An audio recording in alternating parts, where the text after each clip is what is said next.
We'll call to order the City of Douglasville's legislative work session, the first meeting of 2019. Happy New Year to everyone. And our invocation will be done by Pastor Henry Greenridge, the executive pastor of Trinity World Christian Center. Thank you for coming out, Pastor. Happy New Year. And after our invocation, we'll have our Pledge of Allegiance. So if you don't mind standing, please stand for the invocation and the pledge. Like many of you, I watched the funeral of President George Walker Bush and was moved by the tribute of his friend, Senator Alan Simpson. The family chose him because they knew he would bring some lightness to the proceedings. And he said this in the course of his address: "Humor is a universal solvent against the abrasive elements of life." So I have a joke. An elderly couple were enjoying one another after a lovely dinner, and she says, "Honey, would you get me a cup of vanilla ice cream with a dollop of fresh strawberry sweetie pie?" "Of course, darling, I would be so delighted." "Okay, please write down what I just said. You know how forgetful you are." "Yes, honey bunch, but I'm just walking less than 10 feet to the kitchen. I don't need to write it down." "I know you don't think you need to write it down, but you know how you are." "Baby cakes, you're starting to get on my nerves now. Back off." "Well, okay." And he was gone for about 10 minutes, and he brought back a plate of bacon and eggs. And she said, "You see, you don't listen to me. I told you to write it down. You forgot the toast." And so here's my prayer. May this new year of 2019 bring joy and peace because of the countless opportunities you will have to serve this community. And while at times it may be burdensome, may the joy of the Lord fill your hearts, and may you be blessed by what you give and what you receive. And may you take this responsibility seriously, but not yourself. Now, if you agree with this prayer, may the congregation shout, "Amen." Amen.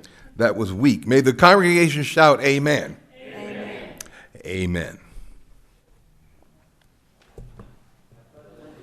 To the flag of the United States of America, and to the republic for which it stands, one nation, under God, indivisible, with liberty and justice for all.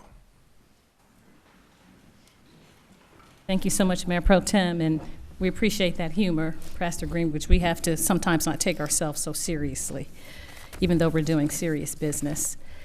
So I will go through announcements and presentations, and I'll do the protocol for the meeting first, and then we'll go into the agenda items. I'd like to welcome you to the Douglasville City Council Legislative Work Session. This is a work session where agenda items are presented for discussion, and no official action will be taken on these items tonight, but we will take action on the items that are discussed tonight on Monday, the 14th of January at 6 p.m. If the business you're here for is not listed as an agenda item, there will be ample time under the agenda item comments from Citizens and Delegates section for you to discuss your business. Just a few protocol issues, and we'll move on with the meeting. I'd ask that you keep your comments and presentations on a professional level, dealing with the facts that are important for this governing body to make our decisions. The chair will ask you to please keep your comments so that they will not be an attack on any individual or group of individuals. And we'll ask you to not do that, and if you deviate from that requirement, we'll ask you to leave the chambers tonight. One person will speak at a time. We'll ask that you will not applaud or react to speakers in the audience or cheer or carry on conversations if you're in the microphone. And we are only required to accept comments, public comments on zoning matters. Unless there's something else on the agenda that you would like to talk about, then you come under the section of comments for citizens and delegates. The agenda items will be handled as the following. The committee person will read the agenda item, then the person representing that agenda item, the applicant, will make a presentation, and myself and council members will possibly ask questions for clarification so that we will understand what you're presenting. And then after that, the committee chairperson will ask for comments or statements from the audience. There's a maximum of 30 minutes for an agenda item and 30 minutes against, and each person has 5 minutes to speak. And when you come to the microphone to speak, if you're speaking on a planning or economic development item, we ask that you would give your name and address. And there's a sheet that you should have filled out on the desk out there, and you hand that to the city clerk, Ms. Vicki Acker. So again, when you come to the podium, give your name and address. This is not a question and answer or debate format. We're just here to receive information. And I believe that's it. Outside of if you have electronic devices, cell phones and iPads and all of that, if you put those on silent mode so they won't be disruptive during the meeting, or if you don't, you can turn those off if you don't want to put them in silent. Okay. So we'll move on now with announcements and presentations. I will do my announcements for the city council committees, for the chairpersons and the vice chair. A lot of this will stay the same and some have moved. So for public safety, the chair remains Councilmember Samuel Davis, vice chair Councilman Chris Watts. Members on that public safety committee are council members Mark Adams, Mayor Pro Tem Richard Siegel, and Councilmember Terry Miller. Community and Economic Development remains chairperson Mayor Pro Tem Richard Siegel, vice chair Councilman Mark Adams. Members on that committee, Councilman Terry Miller, Dr. LaShawn Burdanley, and Councilman Chris Watts. Planning and Development Committee, the chairperson remains Councilmember Mark Adams, and the vice chair is Councilmember Terry Miller. Planning and Development members are Dr. LaShawn Burdanley, Mayor Pro Tem Richard Siegel, and Councilman Sam Davis. Parks and Recreation, the chair remains Councilmember Chris Watts, and vice chair Councilmember Samuel Davis. Members are Mayor Pro Tem Richard Siegel, Councilman Mark Adams, and Councilman Terry Miller. Finance remains Councilmember Chair Mark Adams, Vice Chair Mayor Pro Tem Richard Siegel. Members are Councilman Samuel Davis, Dr. LaShawn Burdanley, and Chris Watts. Information and Technology, the Chair is Councilmember Terry Miller, Vice Chair Councilmember Dr. LaShawn Burdanley. Members on the committee are Councilman Chris Watts, Samuel Davis, and Mayor Pro Tem Richard Siegel. That's halfway, almost. Maintenance and Sanitation. The chair is Councilmember Chris Watts, Vice Chair Councilmember Mark Adams. Members on the committee, Council members Terry Miller, Samuel Davis, and Mayor Pro Tem Richard Siegel. Transportation, the council member remains the same. Dr. LaShawn Burdanley is the chair, and vice chair is Councilman Terry Miller. Members on transportation is Council members Mark Adams, Chris Watts, and Samuel Davis. Personnel and Organization remains the same. The chair is Mayor Pro Tem Richard Siegel, vice chair Councilmember Chris Watts. Members on the committee, Dr. LaShawn Burdanley, Councilman Mark Adams, and Councilman Terry Miller. Ordinance and Intergovernmental Committee, we've changed with the chair. The chair is Dr. LaShawn Burdanley. Vice chair is Mayor Pro Tem Richard Siegel. Council members that are on that team is Councilmember Mark Adams, Samuel Davis, and Councilman Chris Watts. Education and Training, the same. Chair, Councilmember Samuel Davis is the chair. Vice chair is Councilmember Dr. LaShawn Burdanley. Members on Education and Training is Council members Terry Miller, Chris Watts, and Councilman Mark Adams. And lastly, Communications. We switched it up a little bit, and the chair is Councilmember Terry Miller. Vice chair is Councilman Samuel Davis. And I will pass out the new agendas that have, I apologize, members. See, that's why I need you to, Communications members are Councilman Chris Watts, Mayor Pro Tem Richard Siegel, and Councilmember Dr. LaShawn Burdanley. Okay. Now I will pass out the new committees. We have a new agendas with the committee persons on there. If you don't mind passing those down. Thank you so much, Mr. Dotson. Same on this side. 3, it should be 3. Are there 2 or 3? You have extra. Thank you. And I will briefly go over what committees was under each committee while we're passing that out. And under public safety is alcohol, beverage license, animal control, code enforcement, courts, services, E, 9/11, fire safety, public health, special use of city streets, parades, street closings, traffic control, and unusual ordinances, or occurrences, I apologize, and disasters. Community and Economic Development Committee is City Conference Center, Convention and Visitors Bureau, Downtown Development, Economic Development Activities, Historic Preservation, Livable Centers Initiative, Main Street Programs, Opportunity Zones, Parades and Special Events in the downtown area, Housing and Urban Redevelopment Agency.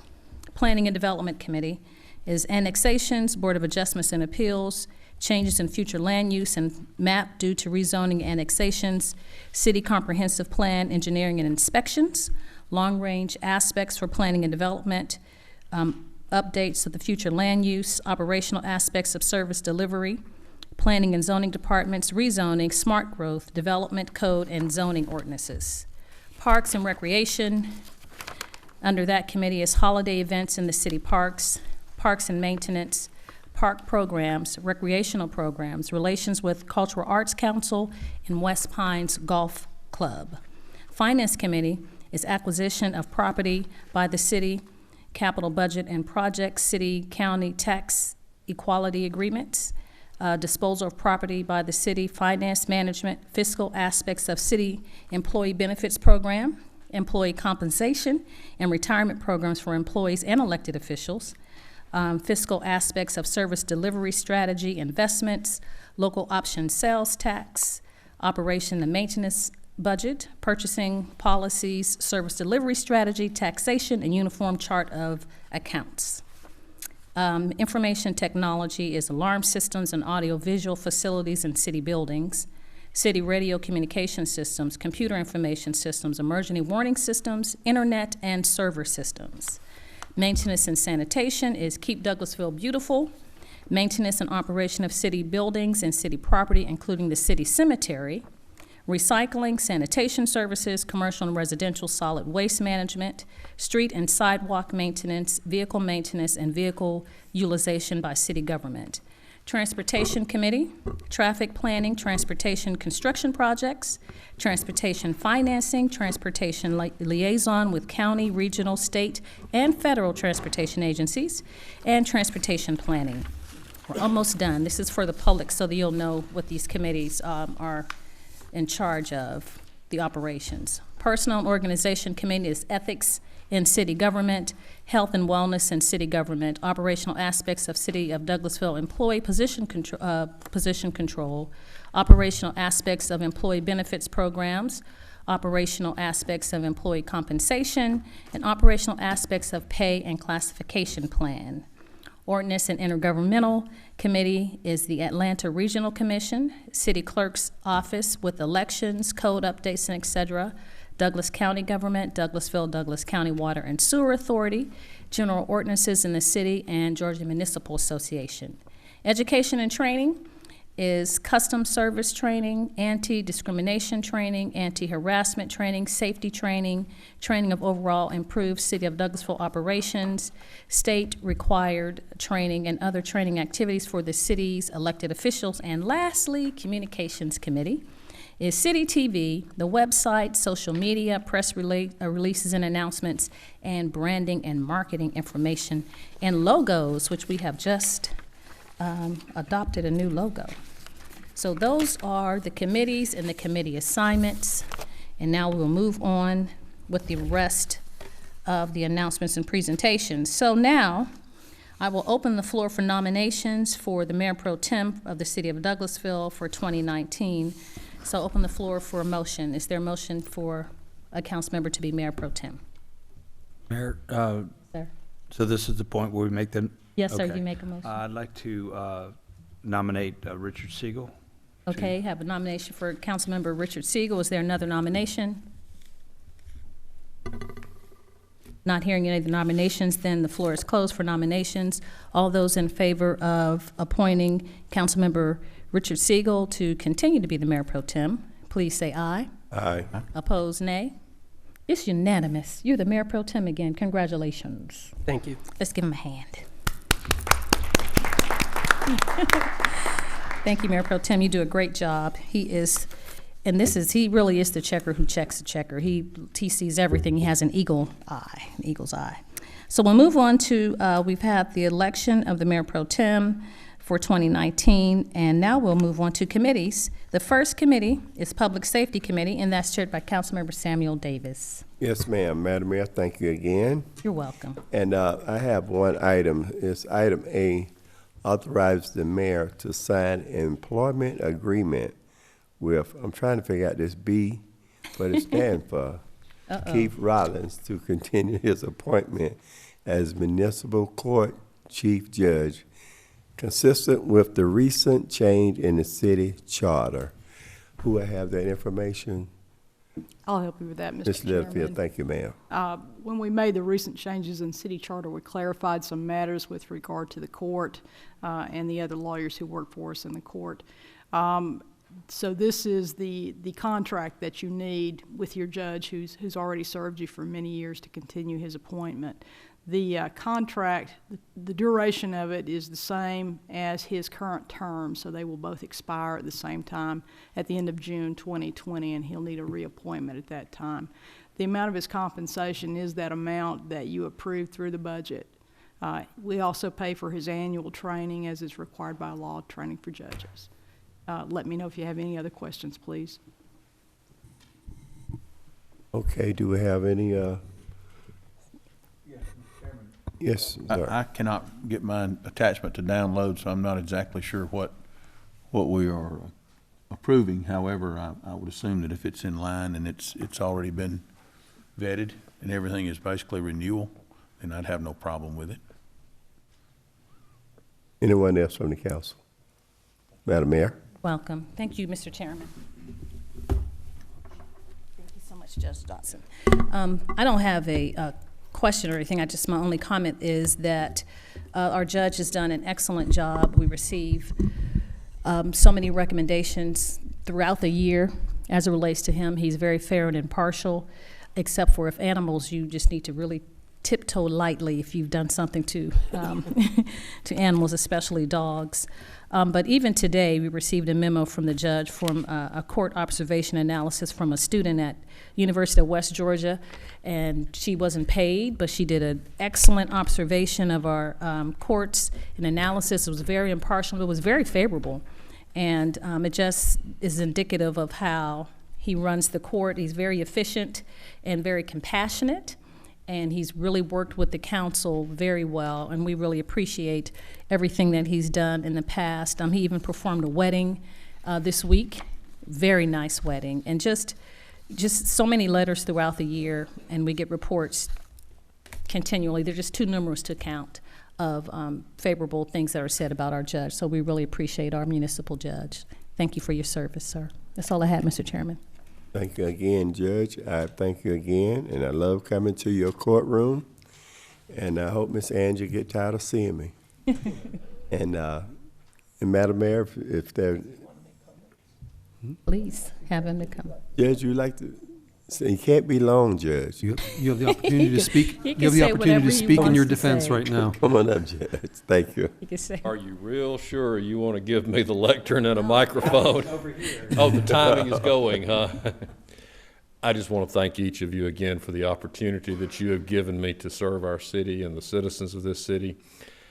I really appreciated what your remarks. The young lady that wrote the article, I've asked those of you that hadn't got it earlier, please just take a minute and look at that.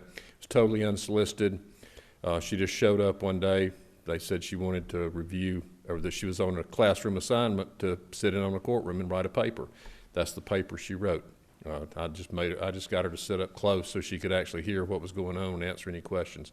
But anyway, we carry on with our daily work. Ms. Cochran has brought some improvements in our procedures, and we continue to work on that on a daily basis to try to improve what we do and how we do it while keeping up with the changes in the law and and the community. And again, I appreciate your confidence that you have exhibited in me for the last 14 years. Wow. And it is appreciated. And I've told every one of you individually, I'll tell you as a group every chance I get, I love my job. Thank you. Thank you, Judge.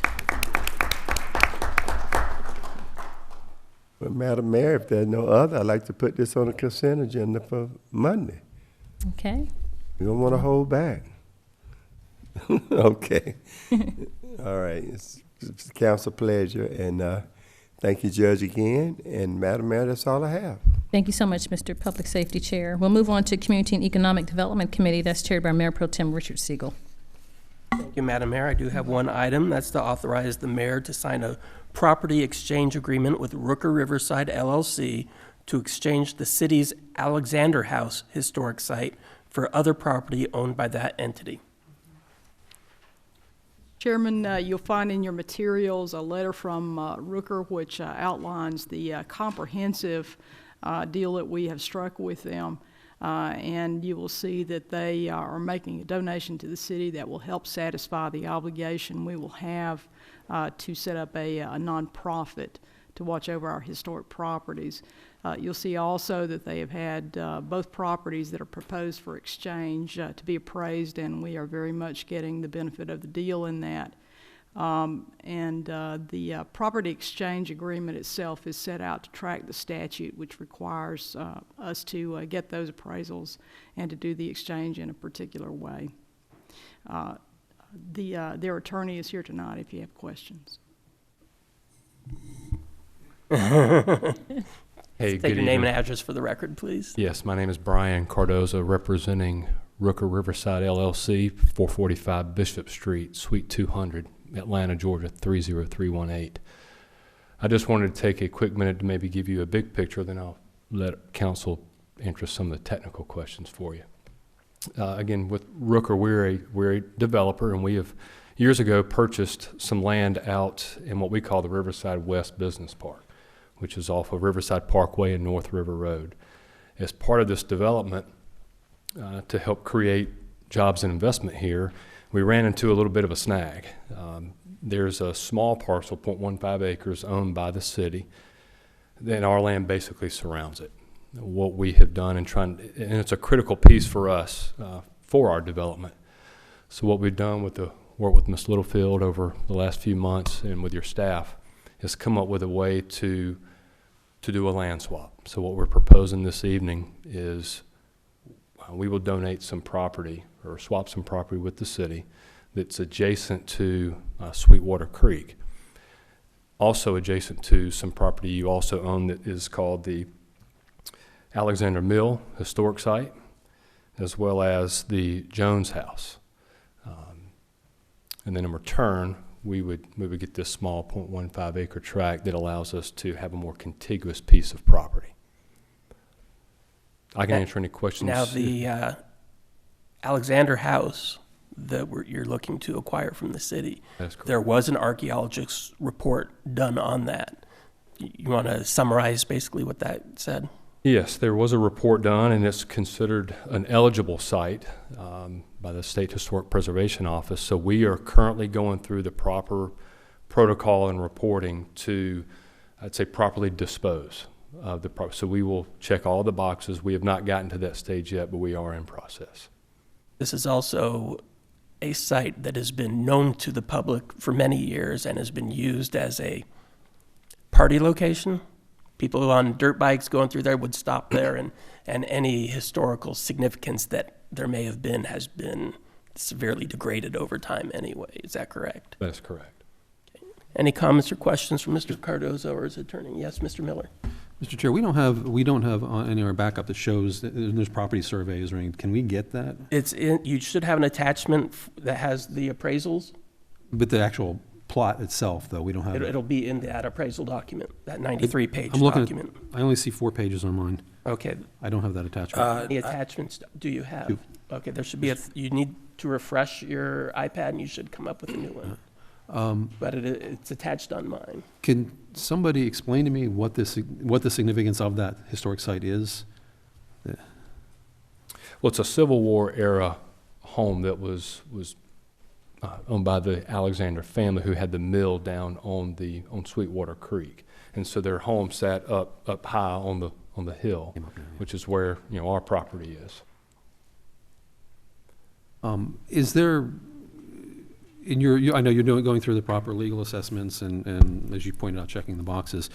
Do you have any plan, assuming you take control of the property, do you have any plans on recognizing the historic aspect of that in some way? We do. As part of this process, we have agreed to spend, we estimate it's going to be about $20,000 to upgrade some signage over at Sweetwater Creek State Park. We have also offered them any of the remains. There's not a whole lot left. To the untrained eye, you don't really know that it's there. But to the trained eye, there's some significance to what's left. And we've offered for them to come take it at the right time, once we have ownership of the property and we've met the obligations of the state, and put it in at the park, create a museum or display if they so wish. Thank you. Thank you, Mr. Chair. I think the most significant thing still there that would make people realize there's something there is the chimney fall, correct? And the firebox, or are those already gone by now? It's gone. Yes, sir, Okay. it's gone. And I'd like to, one more thing I forgot, that we will do a report that, again, the archaeologists and those that are interested in the history, a written report will be provided to State Park for those that might be interested in reading about the history of this home. And then the Alexander Mill that's on the banks of Sweetwater Creek that's associated with this house was a grist mill providing food and whatnot for the workers in the New Manchester textile mill, correct? That's correct. Any other comments or questions, Madam Mayor? Thank you so much, Mr. Mayor Pro Tem. Mr. Cardoza, did you say that there would be a placard? Is it designated as a historic site? We do have from our historic district that we put those up when there's a historic site. Where there'll be one at the Alexander House or someplace, a marker? Right. No, ma'am, there won't. And the reason being, it will sit right in the middle of where we would have a future development. So there's no, we looked at that. That was one option. And so what we agreed to do was the signage that I mentioned earlier over at the state park to help them with, and again, it'll be about a $20,000 investment. Okay. Thank you. Thank you, Mr. Mayor. Anyone else? Okay, is there any objection to placing this on the consent agenda for Monday? If not, thank you very much. I know it's a long time ago when we first spoke about Yes. this, and government doesn't always move as quick as we need. Did you want to add anything? Nope. All right, thank you. Then I will put this on the consent agenda, and that's all I have, Madam Mayor. Thank you very much. Thank you, Mr. Mayor Pro Tem. We'll move on to Planning and Development Committee. That's chaired by Councilmember Mark Adams. Thank you, Madam Mayor. We have one item tonight under Planning and Development. That is to consider a request for revised plat approval at 8570 Hospital Drive for the purpose of adding parcel number 005-001-50040 of an amount of 2,736 square feet for a total of .663 acres at 8570 Hospital Drive in land lot 50, District 1, Section 5, Parcel 58. Application by Jack Chin. Is there a representative of the application here tonight?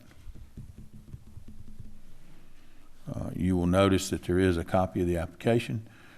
Come forward, Mr. Schaefer. And there's also a revised plat showing that small piece of 2,500 square feet, 2,736 square feet on the southern end of the property. Can you help us, Mr. Schaefer? Sure. Phil Schaefer, zoning administrator, 6701 Church Street. So this was a property that it's the power company, and the issue is they were getting their piece of ground incorporated into the overall piece of ground. And when you look at this plat, it actually winds up being at the very south end where we're adding the parcel from the Georgia Power Company to be able to combine all of this in one and allow him to do what he needs to do on the parcel. It's a rearrangement that incorporates that land into this. It's No other benefit to anyone, no other use, 2,736 square feet. Has there been a Georgia Power substation or some sort of Georgia Power apparatus there in the past that's no longer there, or do It's you know? no longer there, is what he was telling me earlier. Okay, and so he just wants to then, he has obviously either been deeded this or purchased this and would like to incorporate into his overall plat. Overall plat, yes. No other purpose. No other purpose. Okay, questions, comments? Yes, Mr. Siegel. Since the mayor called me the checker of the checkers, 2,736 square feet is not 2/3 of an acre. I think that's supposed to say 0.063, not 0.663. Correct. So if we could Yes, get I that would agree with fixed that. for Monday's agenda. What I mean? That's all I have. Thank you, sir. Any other question or comment? Any public comment concerning the item? If not, we'll take it up on Monday night for a vote. Madam Mayor, that's all that I have. Thank you. You're welcome. Thank you, Mr. Chairman. We'll move on to Parks and Recreation Committee. That's chaired by Councilmember Chris Watts. Thank you, Madam Mayor. We have one item on the agenda tonight, to adopt an ordinance to amend Article 1 of the Parks Recreation Ordinance to change the name and revise provisions for membership on the Parks and Recreation Advisory Board. Mr. Landrum, do you want to come on down? I can't say that we discussed this in committee tonight because we didn't. But he can give us the long and short of it. Good evening, Travis Landrum, Good evening. 8830 Gurley Road, Douglasville, Georgia. We actually discussed this in the latter part of last year in a committee meeting. This revision of the this revision of the ordinance is basically to address some recommendations that we'd like to have to get in line with our quest for accreditation. It addresses the Park Advisory Board. The duties of the members that we would like to have on this board will remain the same. We just wanted to take out some of the verbiage that had us committing to particular local organizations. Some of them, they don't currently exist, so we wanted to bring it up to date with our current operations. Thank you, Mr. Landrum. Any questions or comments? Yes, Coach. Sir. If I could, I just want to make sure that I understand paragraph 1 of the 3-page document that we show here shows a red line. Mine's not showing up in color in it, and that's not important, except to just say that anything that's been struck through is being removed. Is that correct? Correct. That's all I had. Question. Thank you. Thank you. Anybody else? All right, if it's all right with council, I'd like to place this on consent agenda for Monday. Thank you, Mr. Landrum. Madam Mayor, the only other item we have tonight is actually going to be presented during staff report, so that's all I have at this time. Thank you so much, Councilman Watts. We'll move on to Finance Committee. That's chaired by Councilmember Mark Adams. Thank you, Madam Mayor. We have no business tonight. Thank you, sir. Information and Technology. That's chaired by Councilmember Terry Miller. Thank you, Madam Mayor. Happy New Year, by the way. Happy New Year. We have no items under Information and Technology tonight. Thank you. You know, little kids said, like Abraham Lincoln, you have whiskers. Yeah, I wanted to be the evil twin this year. Oh, okay, in a play or something. Okay, Maintenance and Sanitation Committee, that's chaired by Councilmember Chris Watts. Thank you, Madam Mayor. We have one item tonight in Maintenance and Sanitation. To authorize the mayor to sign a subscriber agreement with the Georgia Environmental Protection Division to allow the city manager to submit reports and certificates to that agency electronically. Yes, sir. These are documents that are required by EPD for our maintenance and sanitation project. However, EPD is requiring that those documents be submitted electronically, and it is an agreement, so Ms. Littlefield looked over those items, and it does require your approval to allow for me to do that. Any comments or questions? All right. Thank you, Ms. Hampton. We'll place this on consent agenda also. It's going to be a quick night on Monday. Thank you, Madam Mayor. That's all we have tonight under maintenance and sanitation. Thank you so much, Coach. We'll move on to Transportation Committee, and the Vice Chair is Councilmember Terry Miller. Thank you, Madam Mayor. We have no items under Transportation tonight. Thank you, sir. Personnel and Organization Committee, chaired by Mayor Pro Tem Richard Siegel. Thank you, Madam Mayor. No business tonight. Thank you, sir. Ordinance and Intergovernmental Committee, Vice Chair is Councilmember Mayor Pro Tem Richard Siegel. No business tonight, Madam Mayor. Thank you. You're welcome. Thank you, sir. Education and Training Committee, chaired by Councilmember Samuel Davis. Madam Mayor, no business tonight. Thank you. Thank you so much, Councilman Davis. Communications Committee, chaired by Councilmember Terry Miller. Thank you, Madam Mayor. We have no items under the Communication Committee tonight. Thank you, sir. Is there any other business to come before council tonight from, yes, sir, Councilmember? I just want to take this opportunity to thank my colleagues here on the City Council for reelecting me Mayor Pro Tem. I appreciate your confidence in my carrying out the duties of that position, and I also would like to thank Madam Mayor for her committee assignments. I think they're very well and sets us up for doing great work this year. That's all I have. Thank you so much. Everyone has 2 and 2, so it'll work out for a little while. Okay, we'll move on to our city attorney, Mr. Joel Dotson. You have anything, Mr. Dotson? No business, Madam Mayor. Thank you, sir. Chief Assistant City Attorney, Ms. Susan Littlefield. No business, Madam Mayor. Thank you, ma'am. Chief of Police, that's our deputy, Sue Ann Shaw. You have anything? No business, Madam Mayor. Thank you. Thank you, ma'am. City Manager, Ms. Marsha Hampton. Yes, ma'am. I am going to ask, after I make a couple introductions, if our deputy chief would just give us an update on Riverside Parkway. I know some of you have been receiving some calls on the truck, so she's been personally doing some investigation in that area, great. so she has a real-time status as to what's going on. I just want to remind you all, because we are on a semi-off schedule due to our New Year's Day holiday and the change of the charter. Of course, we have a meeting today, we have a meeting on Monday, and we have another meeting on that following Thursday. So you have 2 meetings next month. So just a voting meeting as well as a legislative work session. And then that following week, because of MLK holiday, on Tuesday, you will be meeting for your voting meeting. So things are a little bit off in January, but that's typical. And then we'll keep you all day, 2 days in February, on the 7th and the 8th for your retreat. So lovely. Welcome back. Happy New Year. Just want to make some introductions. I will ask Nathan Todd, after I make my introduction, to make his introduction. He's smiling at me because I caught him off guard. I would like Miss Julie Kosar to come up front. So I know she's probably reached out to some of you all. She didn't know I was going to call her to the podium. But she is the new executive assistant to the city manager's office. So she will not only be helping myself out, but everyone upstairs and you all. So if you need something, she's going to be communicating with you, making certain that when we're bombarding you and overloading you, that you are where you need to be on time in advance. So come on up, Julie. Introduce yourself. I know she wasn't prepared.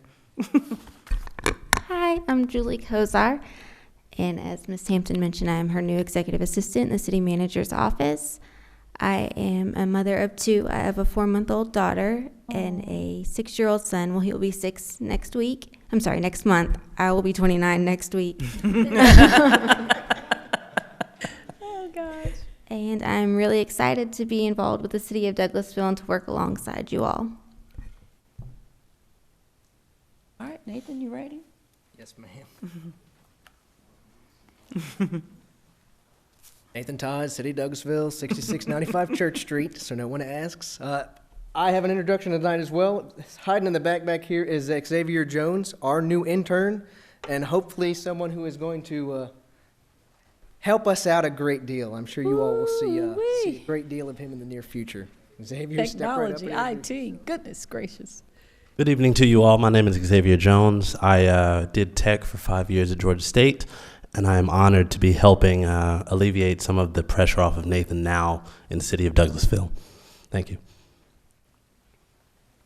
Okay, welcome. All right. And Deputy Chief?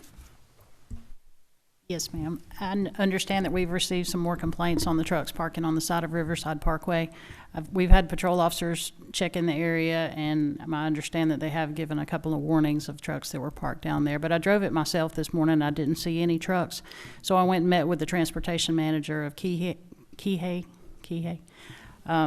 Anyways, he was telling me that the Kihei trucks, they come into the facility there, they unload, and they're allowed to stay there on the lot for a little while. But the independent carriers that are coming in there, they load, unload, and then they push them back out the gate. So we're thinking that the ones that are maybe out there on the side of the road may be coming out of there, but they work for different vendors. So he's going to get with his other transportation managers and make sure all these independent companies are aware of the rules, that they can be cited for this, and hopefully that will help the problem down there. We've also spoken to the sheriff's department, and they've got their deputies also patrolling, because a lot of that roadway, or part of that roadway, is in the sheriff's department's jurisdiction. So we're both keeping an eye on it. The management at the company there is also helping us keep an eye on it. So hopefully we won't have any more complaints. But if we do, we encourage our citizens to call 911 when they see it happening. That way we can send somebody out to address it right then versus an email that may not be seen for an hour or so, and then maybe the truck's already gone. So if they'll just call 911 and give us a chance to come out and take a look at it, maybe we can slow down the problem. Good. Thank you, City Manager. I did have a question. Thank you, Chief, for personally going to see about this issue. I don't know if anyone has contacted Citizen Philip Sisk. He's the one that had taken the pictures, and I don't know if we ascertained the time that he had taken the pictures or not, but we did have some citizens that were a little bit confused about jurisdictional lines, so they went to the county commission meeting, and they mentioned this problem as well as the speed limit on that Riverside Parkway. And I understand that is partially city and county, and it probably converts to county, and they were saying it's 55 miles an hour, and their recommendation was maybe 45 miles per hour in the residential area, and then when you get to Keehee and it turns commercial, that it can go back up to 55. But I don't know if that's our concern or if that's the sheriff's department. Right now, I can't say either, but I can check into it and let you know. All righty. Thank you so much. Thank you, City Manager. Riverside Parkway is considered a county road, so anything that would relate to the speed limits signs would be the responsibility of the county. Law enforcement, though, does follow city-county jurisdictional lines. So any maintenance of the roads, construction, repairs, that's on the county's dime. So they went to the county. They were correct in going to the county? Well, if they've got it, if they want a request on a change in the speed limit, they would go to the county for that. That would be correct. And then the trucks, it was us. So we'll get it They together. came here and visited us as well, yes. Yes. Right, Keehee is in the city limits, and the trucks were stopping outside their facility, waiting for their appointed time to go in is when they're usually stopped there. That was in the city, so that would be our officers. And it's difficult for people to get out of the subdivisions and drive on the road. Well, what it is, they're parked on the side of the road, which doesn't have a parking area there. They're parked in a bike lane, basically. And that causes an issue, and it's unsightly. Thank you. Thank you, Chief. Thank you, City Manager. You have anything else? Only thing I would add is that Mr. Greg Roberts has an announcement that he needs to notify you all of, as well as to the public. And Mr. Roberts? Greg Roberts, Maintenance and Sanitation Department, 8578 Club Drive, Douglasville. You can email us at sanitation@douglasvillega.gov. Road Safe Rail and Utilities and Traffic Systems works for Norfolk Southern Railroad that comes right through Douglasville. And they are going to be doing crossing maintenance on the 4 crossings west of the Dallas Highway crossing. So there are 4. There's the McCarley Street, there's the Rose Avenue, there's the Cedar Mountain. We have a couple of guests here that will be directly affected by those 2 crossings. And then the one all the way down at the Calvary, in front of the Calvary Church of God on West Strickland Street. That one's a hard one because we don't actually have a name for that one, but it's the one on the farthest west end of the city down near Trout Flooring. They will start on Thursday, January 24th, and they're going to start at the one on the west end down at Calvary Church of God or Trout Floor Covering, and it's a one-day closure where they're replacing the asphalt. And this is something they do every couple of years to just make those crossings more passable. My understanding is the next day they will do Cedar Mountain on Friday the 25th, and that'll be a one-day closure. And then they'll get into the next week on the Rose Avenue and the McCarley Street crossing. And I don't have an exact date. Now, this is all weather related or affected by weather. So if it's raining, they probably won't be doing it, and it'll just bump the schedule out. So if it's been like the last 6 or 7 months, it'll take them a month to do those 4 crossings. But hopefully they will start on the 24th as scheduled, and then over the course of the next week, complete all 4 of those crossings. Mr. Gregg, I have a question. Yes, ma'am. The 24th is a Thursday, and you're saying they will be closed for 24 hours for a day. Well, when they say a day, it's going to be during the daylight hours, so it would most likely be closed probably 7 to 8 a.m. And be reopened later in the day. Okay, so your example of the crossing by the church, Calvary Church of God, people would have to go to the next one? Yes. Near Hunter Park, or? Well, they'd have to, on that Thursday, they would need to go and access either Cedar Mountain Road or Rose Avenue. Okay, so then they'll just alternate, and it'll be very clear that those crossings are being... That's what they're telling me. And I can give you an update on the next round of council, which is 1 week from tonight, and the following Tuesday on the 22nd. So we'll know a little more about the weather by that time.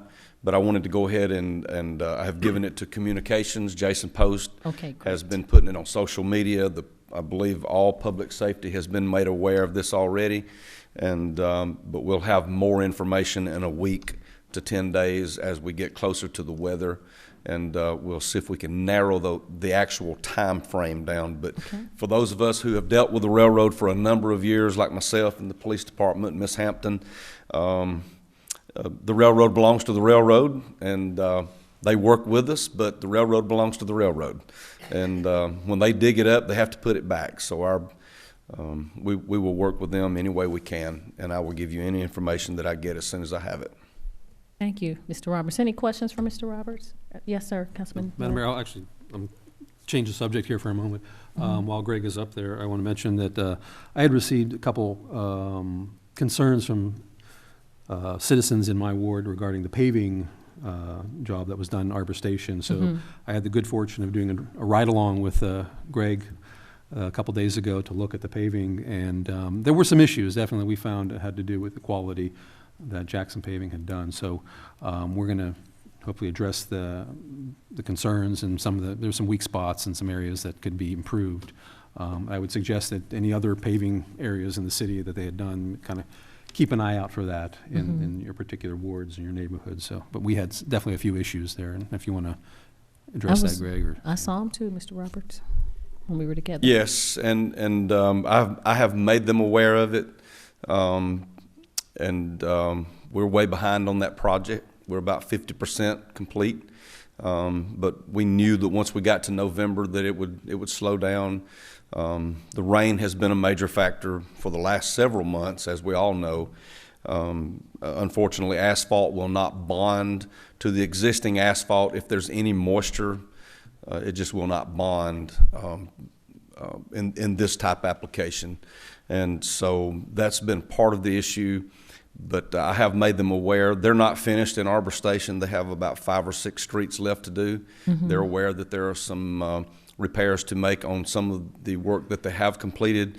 And they still have 2 speed humps to replace back on Creekwood Drive. So, Mr. Roberts, is this LMIG or SPLOST? It's on the SPLOST. Are we putting the signs up to show people, like on Rose Avenue, when SPLOST is done, that these are your SPLOST dollars? I know the signs were made and they're very attractive, but they will look nice inside the building, but they will look better on the streets when they're resurfaced. Yes, some have been installed, and I did ask one of my staff members the locations, and she might have emailed that to me, but I might not have looked at it yet. Okay. That conversation was yesterday. Yes, sir. And so I will get an update on that and let you know either Monday night or I'll shoot you a text or an email tomorrow. Great. I just want the citizens to know that their pennies where their SPLOST dollars are going. It's going into not the end of the SPLOST, but we're definitely middle, the latter part. So it would be great for them to see where there's the trust that they've given the government that we're working for their SPLOST dollars. Absolutely. To put those signs up.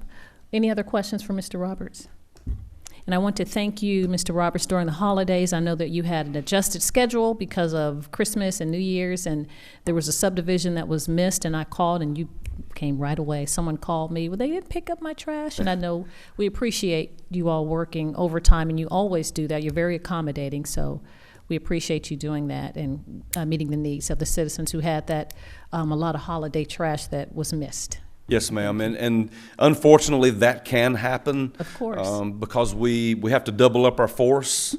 So our sanitation workers are our sanitation workers. So to double up that force means we have to have maintenance employees, and we'll even take council members on double route days.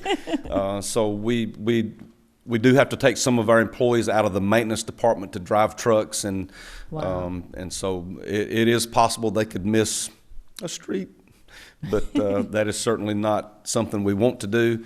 But as you say, and it's my personal opinion, I believe most of you know that, and most of the citizens that know me, we take service. I take service. You guys take service as the number one objective. Because quite frankly, if we're not serving them, we're not serving them. And so thank you for letting me know that. And anytime that any of you or any citizen that's listening, if you have an issue, give us a call, 770-920-3005.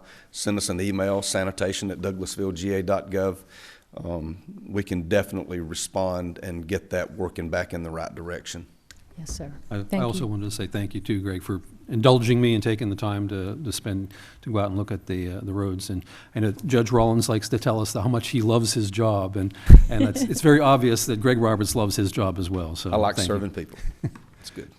Thank you so much, Thank Mr. you. Roberts. We appreciate you.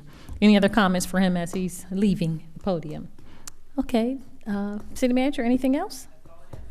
Thank you so much. Now it's an opportunity for comments from citizens and delegates, and you will welcome to come to the podium, give us your name and address for the record, and you have 5 minutes to address us. Happy New Year. Madam Mayor, Councilman, Yes, sir. people. Mr. Pierce, give us your name. It's been an interesting last Mr. couple Pierce, of can we have weeks. your name and address for the record, I'm sorry. please? That's Larry okay. Pierce, 4120 Van Sant Road, Douglasville, Georgia. Okay. Been here since 1968. I know it. Finally talked But to the not road. here, but in the community. Finally talked to the road department this afternoon. Mm-hmm. Told them I live right by the end of the county line, and would they mind putting a line down the center of the road going to 92? I said, I don't care about the rest of the lines. Just put something our headlight can follow. And they said they'll see about it. So it hadn't been done yet. So I run off the road every now and then when the headlights come at me. That's okay for now. You know what I'm talking about? Yes, sir. Okay, Mhm. all right. You've talked to All us right. about it before. I told you I would try to enlighten you about things, and I love nothing more than to find out some of the past. The future you can read about, you hear about, but the past is difficult to understand. And I mean to tell you, when the mill burned down, that was the past. But then the county and the city is interested in knowing what's there. Now, asbestos, lead, steel, coal residue. I told you if you dig far enough, you might find the outhouses. Well, they haven't been found, but one of the things that was found that I was curious about, and I went to see a fireman of mine, a friend who's retired 20 years from Cobb County.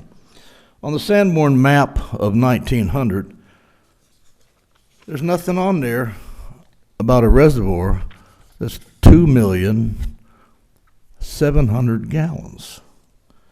And it wasn't on 1905. But the mill is there from not on 1905. But on 1911, it's there. And on 1923, so I got my old engineering dividers out and set the scale, and it's 160 feet by 160 feet. And there it is over here in the depression of the aerial view of your county maps. And you can see it, it's pretty dark. See it? It's pretty dark. Actually, it's pretty big. 160 is equivalent to 2/3 of an acre. So it's pretty big. Now, some people thought it where they dyed things and all that. Nope. wondering, what can it be? Why do you need 2,700,000 gallons? Guess what we had back in? We had manual pumpers and a horse that drew the carriage. Then you had steamers. Then you had an old gasoline truck that come to town, and it had a motor on the front, and you stuck the hoses in the reservoir. The fire institution said, we got to have water to put the fire out. So that settles that. I found what the hole in the ground was, okay? And that's what it was. Now, I can't swear on the Bible that's what it was, but logic denotes. Now, I got an interesting thing to show you here, because for the past week, I've been trying to understand, how do you put lead in paint? How do you put lead in paint? Well, let me tell you something. I found that interesting, and I never had to find it out. And that I love physics in school, and I love mathematics. Water is 1 gallon, weighs 8 pounds. Gold is 19 times 1, which is specific gravity. Lead is 11. Now here's a simple little thing I tried to do, because I went to Young Refinery. It used to be Dr. Young's over there, and I assure you, an hour yesterday I couldn't find the road. I drove around, and finally I asked somebody, I said, how do you get to the old dock asphalt plant? He said, go down here, turn across the new 6-lane, and mind your way around. I finally found it. So I get there, and the gates are locked. I blew my horn, and somebody came out. So I talked to an engineer guy over there, but I wasn't satisfied. But here's my demonstration. This here is flour, cooking flour, in this little container, and it weighs 3 ounces. This is something almost equal to it, and it weighs 1 pound. This is lead shot number 10, weighs 1 pound. It's some shot that I use on something I invented. Now,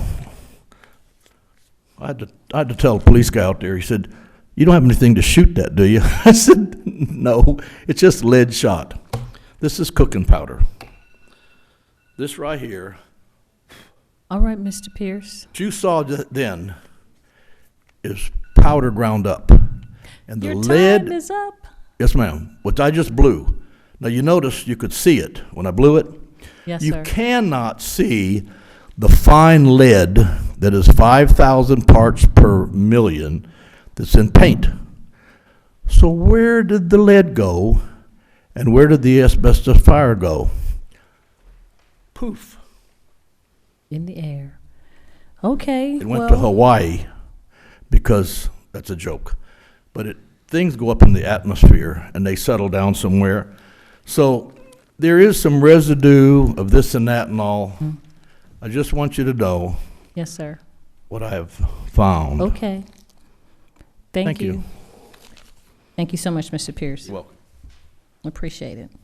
Okay, any other comments from citizens and delegates? Okay, if not, we'll go to staff reports, and I know we have a staff report on the policy at West Pines Golf Course regarding local high school usage. And that's going to be Mr. Cartwright.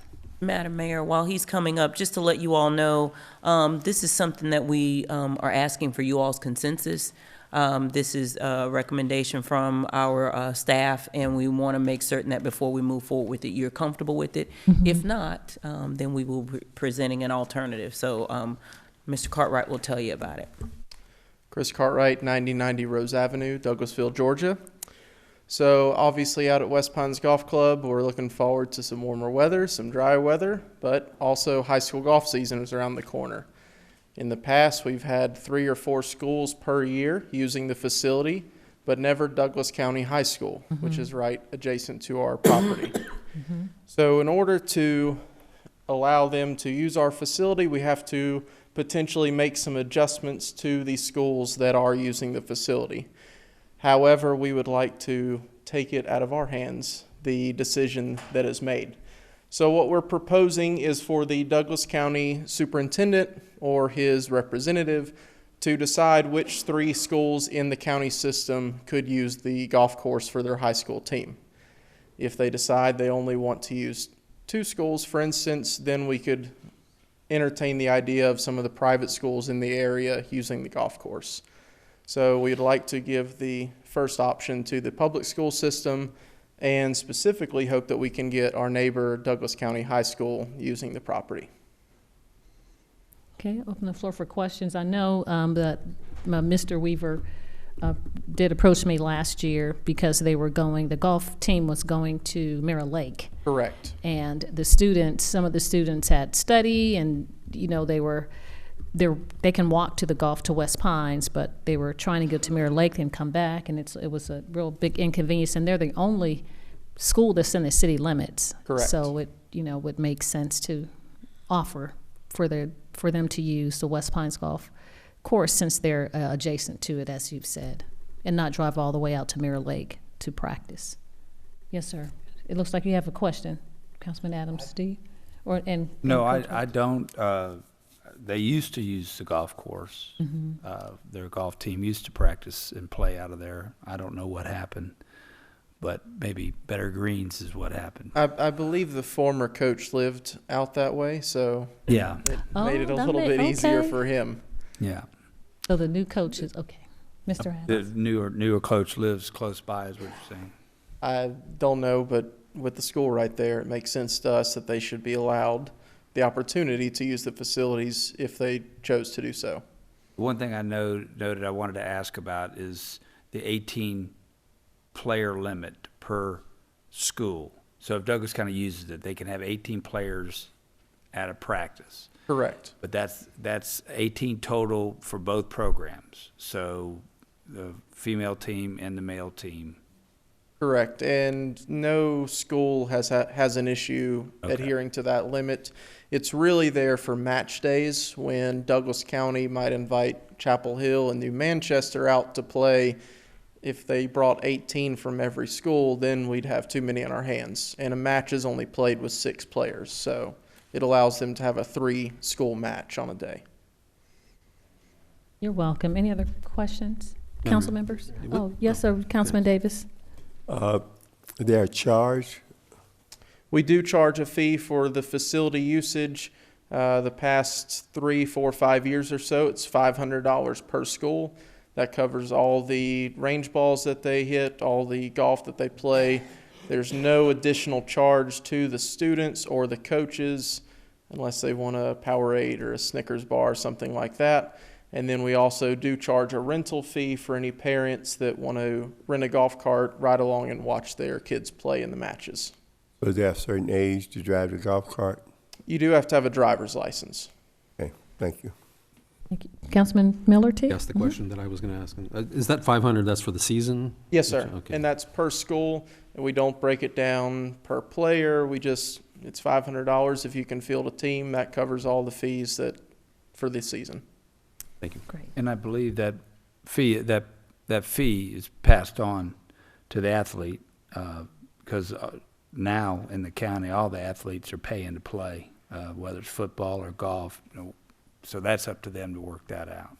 And cheer. You would not imagine how much cheer is. That's the most expensive. It is. I'm telling you right now, it is. I have a cheerleader, I know. Mr. Cartwright, so you can accommodate the teams? You've been able to do it before, and you would limit to 3 teams? Yes, with the 3 teams, we feel comfortable rotating the schedules around. What we do is allow 2 per day. Okay. So there wouldn't be any days where we have 3 teams there. We have one team using the practice facility while another team is using the golf course. And we haven't had any issues with the golf members and the teams from the schools, the high schools practice? Every now and then we have some issues. If it's a nice sunny day, everybody wants to come out on the same day. Mm-hmm. So we do get phone calls wondering, are the teams practicing? How many teams are out there? So that is why we have to limit it to the 3 schools, and we can't just take on everybody. Understand. Madam Mayor, I did notice that their days will be whatever days are designated. Mm-hmm. That's it. If anything interrupts that, weather, there are no makeup days from what I've read. That's correct. So if they get rained out on a Monday practice, they don't get to make that up. So. There's somebody on Tuesday waiting for their day. Right. Yep. So it's 3:30 and then that time goes on. Okay. Any other comments or questions for Mr. Cartwright? Thank you, sir. Is this an item that we'll be voting on Monday? Or no, that's Census. right. We don't have to vote on this. We just have to We're gonna let endorse the it. school system decide, so it won't be political. Correct. Takes it off my plate. And with this, with you all's consensus, Mr. Cartwright will reach out to the school system and the remainder of the schools so they can know where they're going to be playing for the season. And the private schools that are currently using, they won't be unless Unless Douglas County school system does not use all 3 slots, we Right. can take somebody on. But we also wanted to get ahead of this to give them time to look for alternatives. We didn't want to wait till the last minute. Madam Mayor, I do have a question concerning the golf course, just a general question, if it's okay, while Mr. Cartwright's with us. Yes, sir. Chris, the underground work that's going on there along the fairways and so forth, is that the kiosk or the computer system, the traffic control, so to speak, as far as? It's a separate project. It's rewiring for the irrigation system. So as I'm sure you all know, the Plantation pipeline runs right through Douglas County. It's come to our attention that the electric current that pipeline carries has corroding any of our wires that would cross over it. So we are essentially taking our irrigation system and bifurcating it so that nothing crosses over that pipeline anymore. Got it. Thank you. Any other questions? Thank you, Mr. Cartwright. Thank you. We appreciate you. Okay, there is another staff report from Communications Committee. I was looking, it's Mr. Miller. Is there Mr.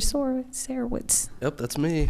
Hey, Aaron. Hey. How are you? Aaron Sarowitz, 6695 Church Street. I just have a couple of upcoming events. Well, actually, they're in February.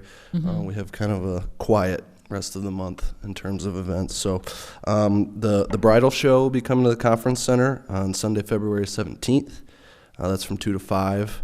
That's a pretty big event that we have annually here.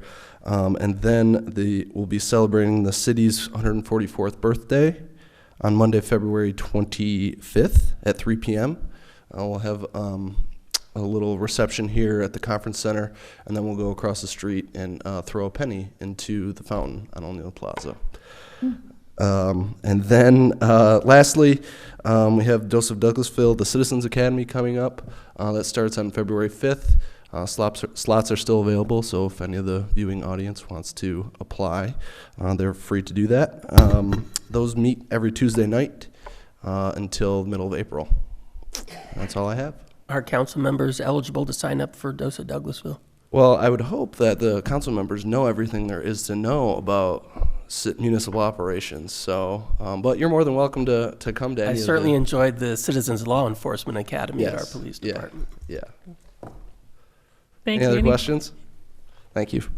Thank you, Mr. Sarowitz.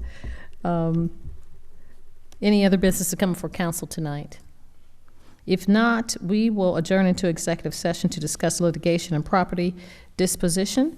So I open the floor for a motion to I make a do- motion to adjourn into executive session to discuss litigation and property disposition. Thank you. It's been properly moved and second to adjourn into executive session. All those in favor, please say aye. Aye. Opposed, nay. We are in executive session after a 5-minute recess.